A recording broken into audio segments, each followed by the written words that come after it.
Hello and welcome. I am a hotel AI expert with extensive experience in modern hospitality operations and performance support. I am pleased to welcome all students of Europe Hotel School to your online learning journey. Today, we're going to dive into a critical scenario, one that transforms one of the most visible roles in hospitality into one of the most vital, the receptionist during a fire emergency. This explainer is really going to redefine how you see the front desk. This quote right here really captures the heart of our lesson today. Your role shifts in an instant, from checking guests in to leading them to safety. You're no longer just a service professional. You become an emergency leader.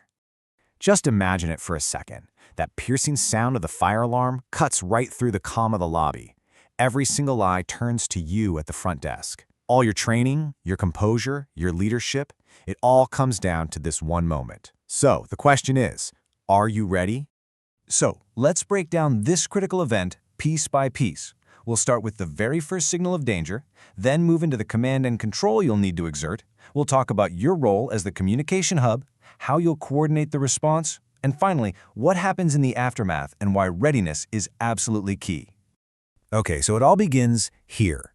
This is the exact moment a routine shift becomes a critical incident. The responsibility shifts instantly, and the person behind that desk becomes the first line of defense.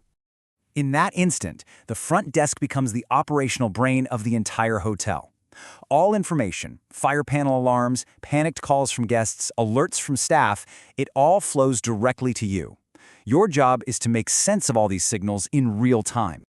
Your first actions have to follow the verification protocol. First, you identify the alarm zone on the fire panel and get security on the move. But this isn't just about ticking boxes on a checklist.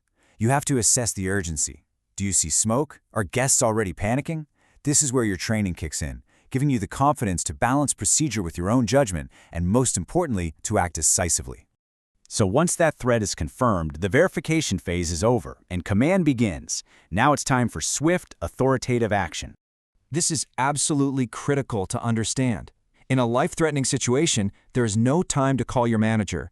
You are empowered. You are the protocol. Initiating the full alarm, contacting the fire department, these decisions are yours to make, and they have to be made without a second's delay. And this quote really captures the mindset you have to adopt. You're not just following instructions from a manual. You are actively leading a life-saving process where every single second counts. Your one and only goal is protecting human life. All right, now we enter what is probably the most challenging phase of all.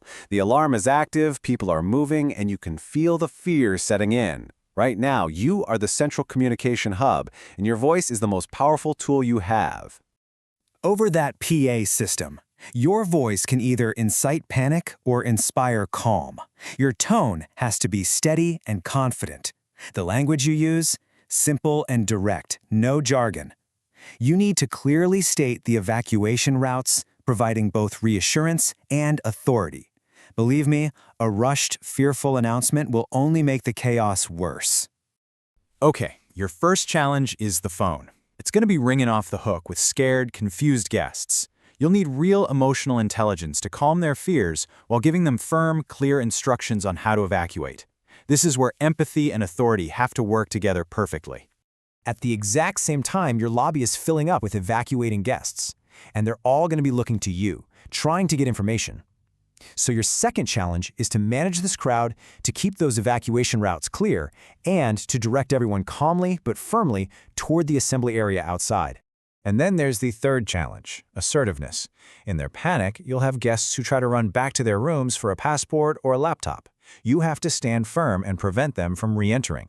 This isn't about being difficult. It's about protecting them from making a potentially fatal mistake.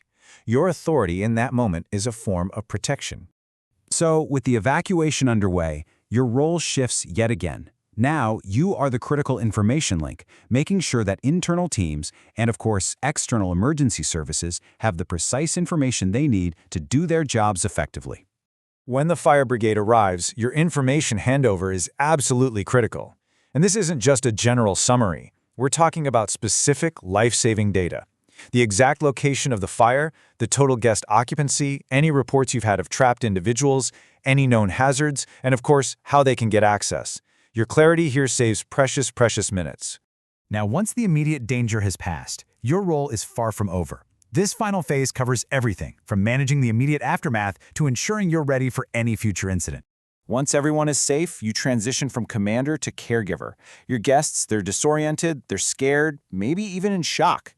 You become their source of reassurance, giving them updates, arranging for water or blankets, and just helping them figure out what the next steps are. And at this stage, empathy is every bit as important as efficiency. A calm, caring approach can totally transform a traumatic experience for a guest, and it truly shows the hotel's commitment to their well-being. Of course, none of this happens by accident. It's all built on a solid foundation of readiness. Regular, realistic fire drills are completely non-negotiable. You have to know your alarm panel, your evacuation routes, and your documentation procedures like the back of your hand. And crucially, there must be support for your psychological resilience. Debriefing after an incident like this is absolutely essential. Modern hotels use some incredible technology, integrated alarms and automated alerts, but it's so important to remember that technology is just a tool. It is not a replacement for leadership. The system gives you the alert, but it's the human element. It's your judgment and your communication that truly manages the crisis. So when we distill this all down, it really comes to these three pillars: the responsibility to act decisively, the clarity to communicate effectively under extreme pressure, and the humanity to care for people in their most vulnerable moments. That is the core of emergency leadership at the front desk. So we'll end with this question for you to consider. We often call the front desk the heart of the hotel, right? It's the center of its welcoming spirit. But after everything we've looked at today, isn't it time we also recognize it as the hotel's brain in a crisis? Thank you for joining this explainer.